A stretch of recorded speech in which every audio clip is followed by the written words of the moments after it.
네, 어벤져 전략회의 7월 4일 목요일 순서 진행하도록 하겠습니다. 자, 제 옆에 오래간만에 보시는 얼굴 있죠? 총선 이후에 여러분 앞에 처음으로 저희 어벤져스에서 인사드리는 것 같습니다. 아마 방송에서는 최근에 이렇게 여러 군데 이제 방송에 나오기 시작했는데 우리 어벤져스에서는 처음으로 이렇게 나왔습니다. 우리 구자령 변호사 소개하겠습니다.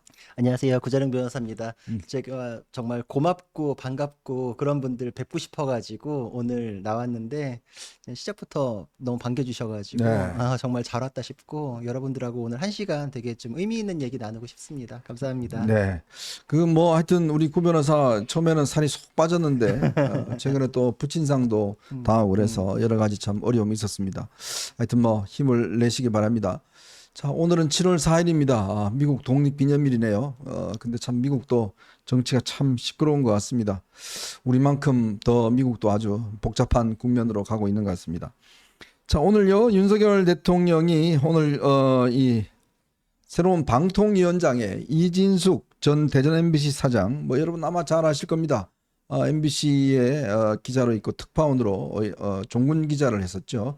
이진숙 전 MBC 사장을 오늘 지명을 했습니다. 그리고 환경부 장관에는 김완섭 전 기재부 2차관, 금융위원장 후보에는 김병환 기재부 1차관 각각 오늘 지명을 했습니다. 아무래도 이제 이 방통위 같은 경우는 지금 김홍일 위원장이 일단 이제 사퇴를 했고, 일단 저들이 이제 지금 탄핵을 하려고 그러지 않습니까? 그러니까 지금 아마 한 달 정도 걸리는 것 같아요. 지금 임명까지는 대략. 근데 8월 달 되면 이제 지금 박문진 이사진 교체가 있습니다. 그래서 아마 그 박문진 이사를 이번에 교체를 하는 역할을 맡을 것 같은데, 참 이게요. 그래서 참 이게 참 처음에 안 된 이야기지만 이진숙 전 지금 후보 같은 경우도 지금 민주당이 또 탄핵을 한다고 그래요. 네, 무슨 네. 뭐라도 구실 잡아갖고 하려고 그러겠죠. 네. 네. 그렇게 되면 이 이틀간의 딱 시간이 있습니다. 그러니까 이게 임명되고 난 다음에 탄핵안을 발의하고 통과하려면 이틀간의 시간이 있는데, 이제 그때 방통위, 그러니까 박문진 이사진하고 이거를 싹 다 갈겠다는 거 아니겠습니까? 참, 이 유례가 없는 일입니다. 이런 식으로 또 해야 되나라는 생각이 참 많이 드는데, 이게 방통위원장 자리는 거의 단명으로 다 끝나는 자리 같습니다. 참, 이렇게 방송을, 제가 참 이해할 수 없는 게, 원래 공영방송은 처음부터 이 법상 기획된 게 뭐냐면 집권 여당이 우세하도록 그렇게 돼 있습니다. 근데 지금 이걸 놓고 자기들은 방송 장악이라고 이야기를 하는데, 자기들이 할 때는 장악이 아니고 지금 그러면 윤석열 정부에서 하는 건 장악인가요? 그러니까 문재인 정부 때 장악을 했던 게 더 확인이 되는 거죠. 그때 장악했던 체제를 지금 그대로 유지하기 위해 가지고 지금 저러는 거니까 본인들이 상황에 맞춰가지고 어쨌든 방송은 민주당 거여야 된다. 네. 그중에 특히나 MBC는 절대 사수해야 된다. 이게 너무 노골적으로 보이는 거고, 국회가 입법기관이라고 생각했는데 이제 탄핵기관이에요. 막 탄핵을 무기로 휘두르는 거에 대해서 아무도 책임을 안 지는, 이게 우리 헌법 만드신 헌법의 아버지 재헌국회에서 전혀 예상하지 못했던 일이거든요. 네. 진짜 상식적으로만 굴러가면 이럴 리는 없다라고 생각해가지고 이랬는데, 생각해 보시면 누군가를 고소하면 그 고소에 따라서 무고죄의 책임을 부담을 안고서 고소를 하잖아요. 네, 그렇죠. 소송을 걸어도 패소하면은 소송 비용 물어내야 그렇죠. 되거든요. 물어내야 되죠. 그렇죠. 그리고 심지어 이제 소송 사기가 되는 경우도 있어요. 그러니까 내가 무언가를 하면 그거에 대한 법적 책임도 감수해가면서 자신 있으면 내가 책임지겠으면 해라. 근데 탄핵은 아무도 책임 안 져요. 맞아요. 이게 진짜 권력형 무고라는 표현이 정말 확 와닿던데, 이거에 대해서 국회의원들도 책임을 지는 거를 좀 제도적으로 만들어야 되지 않나. 국민 소환제도 진짜 생각해 봐야 되지 않나. 그거에 한동훈 후보가 그 이야기를 했죠. 그렇죠. 국민 소환제 하는 거. 지금 국민 소환제라고 하는 게 이제 지금 자치단체장들은 소환제가 있지 않습니까? 네. 근데 국회의원들은 지금 소환제가 없잖아요. 그렇죠. 그러니까 양심껏 제대로 할 거라고 믿음이 깔려 있는 헌법 시스템이었는데 정말 이렇게 할 줄은 몰랐다. 네.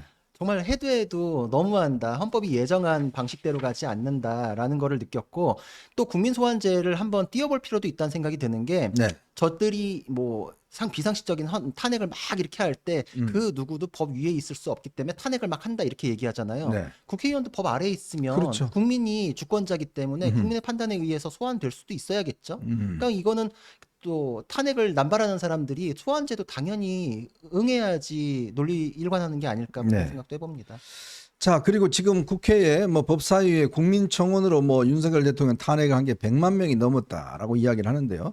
지금 보니까 이 탄핵을 처음에 주도한 인물이 촛불 행동인데 예전에 아마 여러분 기억나실지 모르겠습니다. 촛불 집회할 때 그때 이제 윤석열 대통령 부부를 저렇게 이제 만들어 놓고 활쏘기 했던 바로 그 단체이라는 거예요. 저기 이제 우측 상단의 사진을 보면 맨 왼쪽이 김건희 여사하고 중간이 윤석열 대통령이고 맨 오른쪽이 당시 한동훈 법무부 장관이잖아요. 네네. 아, 저렇게 하고 저거를 관역으로 해 삼았고 활쏘기 그걸 주도했던 이 뭐죠? 무슨 뭐 주말마다 그 탄핵 네, 맞아요. 뭐 윤석열 탄핵 김건희 특검 외치던 장외 강경 투쟁하던 그자라고 하는데 이게 지금 뭐 몇십만이 돌파했다는데 이게 보니까 시스템이 엉망진창인 게요. 외국인도 할 수 있다면서요? 중국인도 이거 다 한다는 거 아니에요? 네. 중국인도. 네. 더군다나 저 단체가 아마 제가 알기로 국가보안법 위반 혐의로 네. 여러 가지 또 뭐 구속도 되고 그렇죠. 했던 그런 좀 종북 단체로 알고 있습니다. 참 저런 단체가 주도해서 지금 탄핵 청원을 한다? 이거 한마디로 이야기해서 뭡니까 이게 결국 그러니까요. 아, 참. 기가 막힙니다. 네. 아니 민주당 당원만 해도 뭐 충분히 할 수가 있고 또 중국 사람들도 다 할 수가 있다니까요. 중국에 또 우리 우마오당이 많잖아요. 아, 우마오당. 네, 그 댓글 부대 많으니까 아마 거기가 총동원된 거 아닌가 그런 생각이 많이 듭니다. 참 그리고요.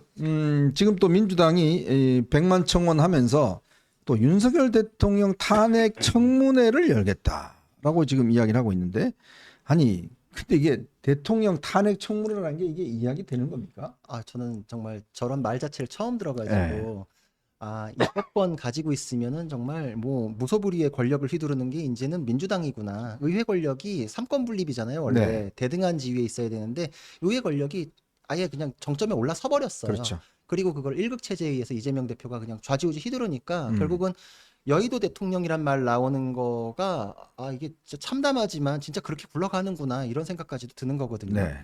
탄핵이라는 것도 국민들 무서워가지고 함부로 입에 올리면 안 되는 거였는데 이제는 뭐 강성 지지층한테는 그런 얘기 안 하면 소구가 안 되는 지경까지 왔고 민주당이 이 힘을 지금 주체를 못하는가 보다. 네. 뭐라도 지금 보여줘야지 내가 정치적으로 더 체급도 커지고 이렇게 느끼는 상황까지 온 것 같아요. 네. 어제 저희가 뭐 설사 탄핵 이야기했습니다. 급동 탄핵. 참 정말 가관입니다. 가관. 아예 그냥 정말 제가 좀 이따 이야기를 하겠지만 정말 민주당의 이 횡포가 보통이 아닌 것 같습니다. 자, 그리고 이 시간 현재 국민의힘 의원들이 어제부터 24시간 필리버스터를 진행하고 있습니다. 이 필리버스터는 아마 오후 4시가 되면 아마 민주당과 그다음에 이제 뭐 다른 당이 이걸 아마 중단시키는 표결을 할 것 같습니다. 그렇게 되면 아마 이제 중단이 될 것 같은데 어제 유상범 의원이 한 6시간 정도 또 그리고 이 누구죠? 이 주진우 의원. 네. 주진우 의원이 꽤 어제 상당히 인상적이었던 것 네, 같아요. 아주 전투력을 발휘했습니다. 네. 의외에 또 새로운 스타가 또 탄생하는 것 같습니다. 주진우 의원 해운대죠. 네, 부산 법률 해운대. 비서관 출신이고 검사 출신입니다만 어제 아주 이 혁혁한 활약을 보여준 것 같습니다. 그래서 지금 이 시간 현재도 계속 지금 필리버스터가 진행이 되고 있습니다. 하지만 또 필리버스터가 일단 뭐 중단은 될 것 같습니다. 그리고 뭐 이 중단이 되면 바로 아마 또 이 의결을 한다고 그래요. 그다음에 또 대정부 질문하고 한다고 그러는데 아마 다시 이제 제2요구가 오게 되면 대략 한 7월 말 정도에 아마 이 표결이 또 있을 걸로 그렇게 보여집니다. 아마 그 스케줄에 맞춰서 하는 게 아닌가 싶습니다. 예, 그리고 지금 어제 며칠 전에 있었던 이쪽 시청에서 있었던 안타까운 그 교통사고가 있었죠. 교통사고가 있었는데 오늘 아마 희생자들의 발인식이 다 열렸던 것 같습니다.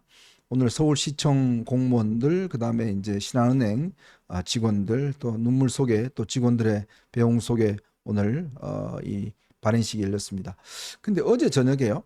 한 명이 여기를 또 찾아간 것 같습니다. 그게 누군가 하면 김건희 여사가 어제 일체 경호원들 없이 혼자서 이렇게 현장에 와서 추모하는 장면이 이렇게 찍혔는데 이게 아마 일반인들이 보고서 저 사람 누구지?라고 이제 하면서 찍어서 이렇게 SNS에 올렸던 모양이에요. 일체 대통령실에도 알리지 않았다고 그럽니다.